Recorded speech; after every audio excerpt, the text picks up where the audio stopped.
Good morning, good morning, good morning, good morning, New Orleans, and welcome back to the Good Morning Show. I'm Will Sutton, and here with Eddie Francis. Good conversation. Developed the Calais situation a bit more with Alana Odoms. But right now, we're jumping into conversations with our friend Jim Cook, CEO and president of the New Orleans Ernest N. Morial Convention Center. And he's got an extra special guest with him today. We're happy to have Mr. Floyd Griffin, who, should I say, has been? Still is, Still for the moment. But at the moment, Director of Facility Operations, but a wonderful example of what makes this incredible facility work. Welcome back, Jim, and welcome, Mr. Griffin. Good morning. Good morning. Great to be here, and so excited to be sharing the story of our colleague and friend and partner Floyd Griffin, who in many ways kind of grew up at the convention center. So we can talk about some of that. Yeah. Well, as we do, how about setting the stage about, you have all these events. I and a number of other people come there for different types of events. Some of them are, groups of 20 or 100, and others are 1,000 to 2,000, and we got 3,000 and 5,000 and 20,000. Right. But it's not about just the events, correct? That's right. I mean, a big part of what we do is opportunities of employment that go well beyond what people expect. Because when you attend an event, you meet the food and beverage team, and you see, some of the campus security and other folks. But what you don't realize is what's happening behind the scenes. And we have careers in human resources and in within human resources, training and development, or in compensation and benefits, and then we have careers in finance and careers in legal. We have careers in architecture and engineering that span all of that. And Floyd's example, Floyd grew up learning how to maintain the facility and make sure it's ready for the guests that come to the convention center. So lots of different opportunities that exist. We have over 442 employees that work at the Ernest N. Morial Convention Center. We have a combined 3,800 years of service on our current team. It's just amazing. We have an average of over 9 years. So when folks come and join our team, they fall in love with us. They stay, and they not just stay in the same job, but they have opportunities to grow throughout their career. Well, let me tell you briefly about an experience that I had. You all are very well organized around conferences and events. There are doors you can use that you can't use, that kind of thing. And I had the unfortunate situation of not paying attention. So I walked up to a door at the convention center, and I walked in after somebody, and turned out that was not a door for the public to enter. It was a door for the employees to enter. And it was at a time that there were a number of employees coming in. I just want you to know that I made a mistake. They were very cordial. But I love that people were happy, seeing each other, coming in, going to work. It's pretty cool. It really is. I mean, it's very much a culture of family, a culture of taking care of each other. And, if we're able to create an environment where people are eager to take care of each other, that extends to those guests and attendees that come to events at the convention center. And it gives, it builds that sense of pride. People can see how they pull together. And, I'm sure Floyd has far more stories than I do about times when things got tough and people came from all different sides that you didn't expect to come be there to support each other. So, Mr. Griffin, yes, sir. He's describing you as having grown up there, and he's the big boss in charge, but he wasn't there to hire you, was he? No, that's right. So, tell us about what is your convention center story? How long have you been employed? Are you really, really going to step away? How did you start? Well, I actually started working with the World's Fair in 1982 when the convention center was being erected. Right, because World's Fair was '84, so but everything had to get ready Yes, sir. for that. Yeah. Yes, sir. So when the World's Fair started in May of 1984, it ended in November, and two of my coworkers who are still there actually ventured over to the convention center, and I thought that would be a great place for me, anticipating that building would grow into what it has grown into to date. And so I started in December of 1984, and started as a young employee. I was promoted coming in to an FA2, which FA1 was the lower of the total pole. And then I gradually, within probably 4 months, became the general foreman over the foreman that was over me when I first started. And then after 17 years total, in total after that, the lady who hired me initially, Miss Carolyn York, who's deceased now, she stepped down, and then I stepped into her position as the manager of the department unopposed, without any application opportunities. That doesn't happen every day. Unopposed. All Right. right. If I'm not mistaken, Jim, you had to apply for your job. Yeah, I did as well. That's right.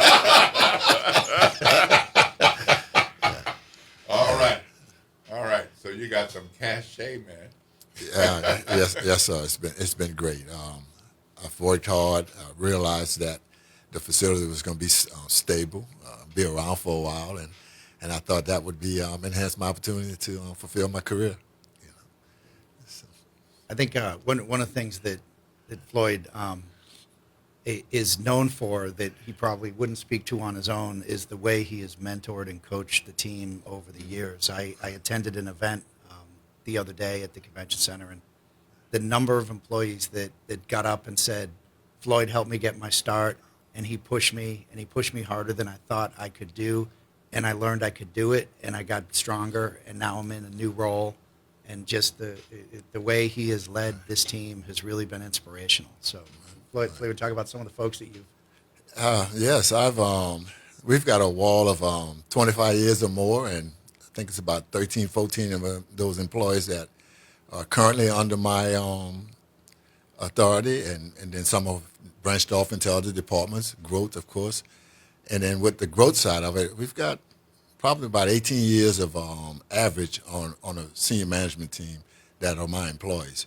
So they're long-term, tenured, they love what they do, and all I promote is a worker-friendly environment, and that helps. And then supporting them in ways where others may not support their staff. But I just, as I've noted on many occasions, my motto and the team starting to say it is, who are we without them? And then that growth opportunity has, just like myself, become available to them. And I know Mr. Cook, when he first talked to the staff, and when he left out, I had a team meeting, and I said to them that it's no way that someone from outside should ever fill any of our voids, because we've got the team here present that can do that. And if you do what you have to do, you're going to be rewarded accordingly. And I've been strong with that motto, and they follow suit. They've taken my, I've taken their lead. They've taken my lead. We've worked collectively together. And again, my biggest point of emphasis is treating people the way you want to be treated, and you can get better results. So I have to say, Mr. Cook, Mr. Griffin, I'm an organizational culture geek. So I'm going to ask you a really geeky question about that.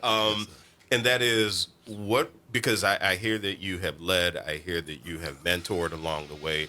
What do you think that does for the reputation of the convention center as an employer in this city? It's customer service is our number one motto. Understanding what we're there for, and what we want to do is make sure that our customer come there happy and leave even happier than they came there. And then that's the promotion opportunity for the facility, and not to mention the city. But definitely with the facility getting the kudos that we get, and we've not been perfect in my entire tenure, but what we've worked hard towards being perfect, and that's what I look for. I look for them to make sure they put their best foot forward every day that they're there while they're there. And I always put an emphasis on, if you got problems at home, let this be your therapy. Yeah. Come to work, have fun with your peers, and then maybe by the time you leave, your mindset is better relative to going back home.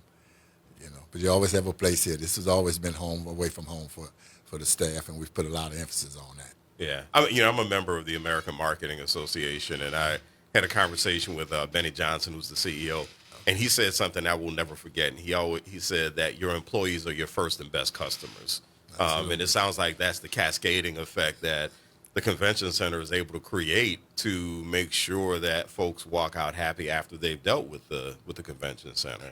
Absolutely. Yeah, and I think it's both the willingness of people to refer a friend, right? Then you know that there's something right going on, and Word of mouth is powerful. yeah, and then you see it in the tenure as well, right? The folks that stay, and what I love about the tenure is I've learned more about the team at the convention center is that in many cases they may be there for 9 years, but they may have had 3 jobs, and that's what I love seeing. Wow. And it's not always, growing in scope of responsibility, but actually completely shifting into something new. And so, Floyd works in the facilities team, and you may be working on, maintaining the property, but you may also be preparing for an event and getting a room ready for a guest to enter. And so they've got folks that can move back and forth there. And then folks that have done that and said, I think I want to move out of this and try event planning and see if I can learn more about how to sell things to the customers coming in. And they transition across. And it's always great to hear those stories of folks that have grown in their career while being able to stay in the same organization. Well, that's a heck of a thing with more than 400 employees. That's right. And I understand you got at least about 45 or 50 or so with 20 plus years. You just mentioned 9, kind of being the On average. the average, right? Wow. But 20 plus years, 40 to 50 people. Yes. Yes, sir. That's a lot. How much service have you had? I've got I did I've done 2 tours. Okay. So I started in '84 and then was there through Katrina. And after Katrina, Tulane University had been poking at me, so to speak. Okay. All right. You know, All right. expressing interest. Yeah. So I ultimately took their offer, Yeah. and then I was there for 2 years, and then the regime changed, and I got a phone call, and I called my wife and told her that the convention center just called me, and she said, "What do you think they're calling for?" I said, "Easy Probably to, not a dinner or a conference.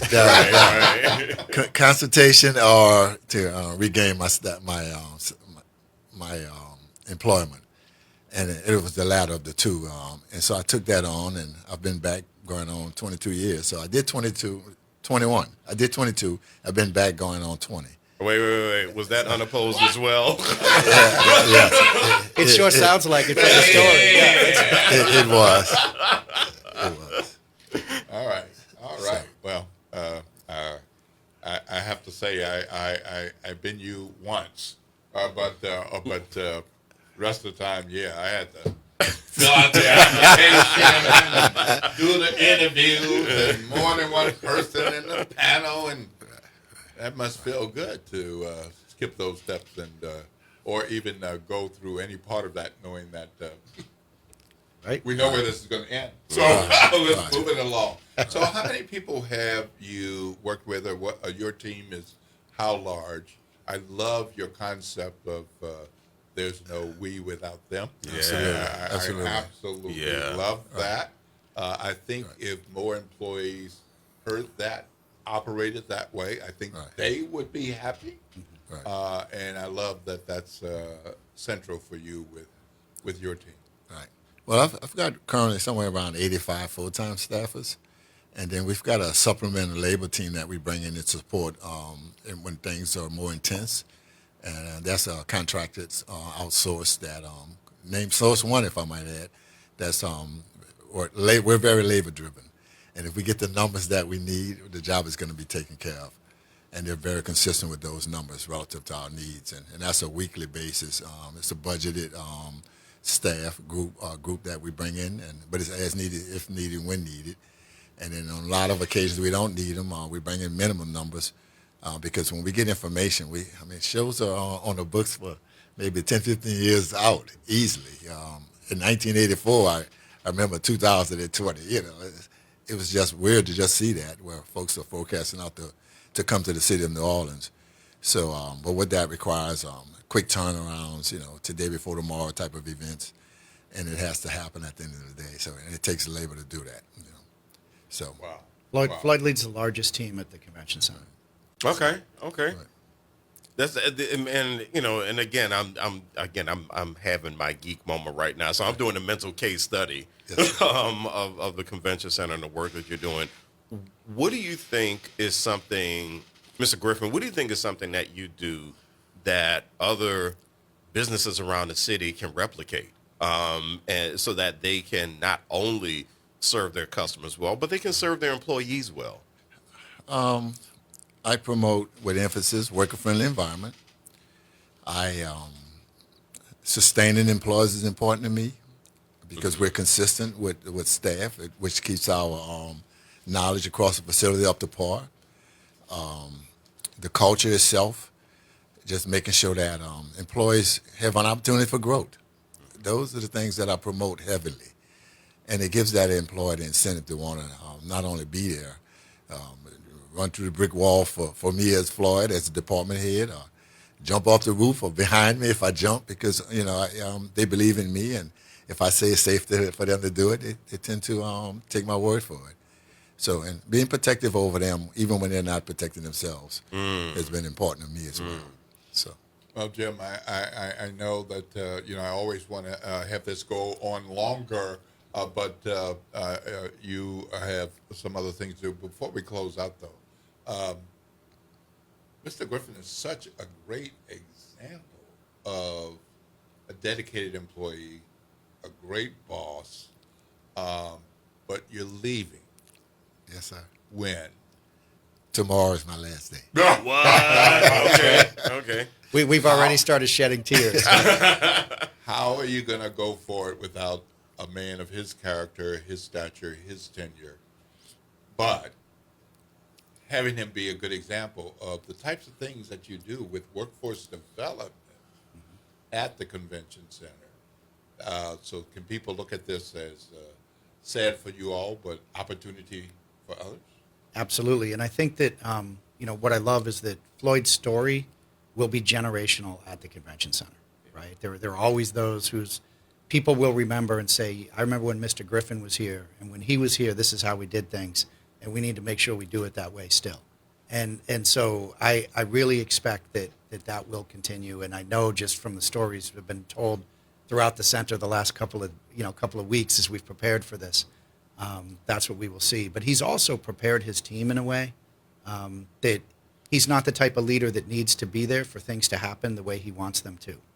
And so I'm very confident that as Floyd moves on to enjoy life and his family and think about how he wants to spend his time with his own choices, that our team is going to continue to be thinking in the back of their mind, we got a challenge in front of us, but what would Floyd do? And they're going to solve it just fine. And the folks that he leaves behind are well prepared to take that on.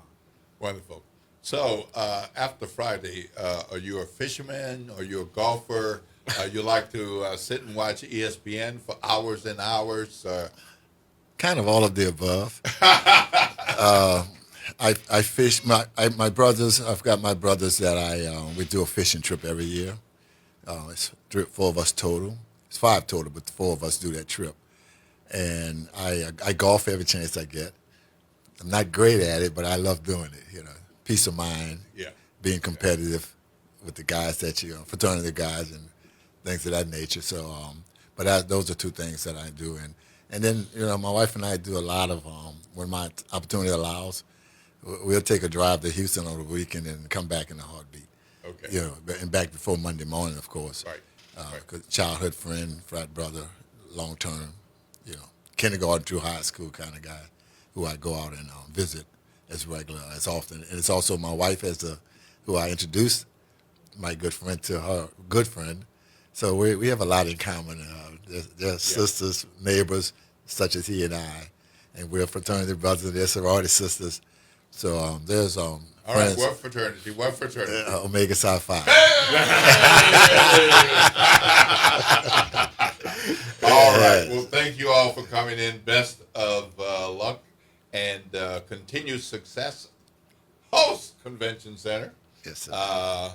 My little piece of advice is I've never been retired, but I understand from talking to a friend just this morning that it can be easy to be pulled back in. So you have to make that decision. Am I retired or am I not retired? Well, thank you, Mr. Griffin. Thank you, Jim Cook, for returning to the Good Morning Show. Always a pleasure to have you here, and it's been a wonderful segment, especially learning more about Mr. Griffin and the workforce opportunities. All right, we're going to take a quick break, and when we come back, we're going to close it out with a little bit about Susan Hudson and that big news. This is WBOK 1230 AM, what New Orleans is talking about. All day long.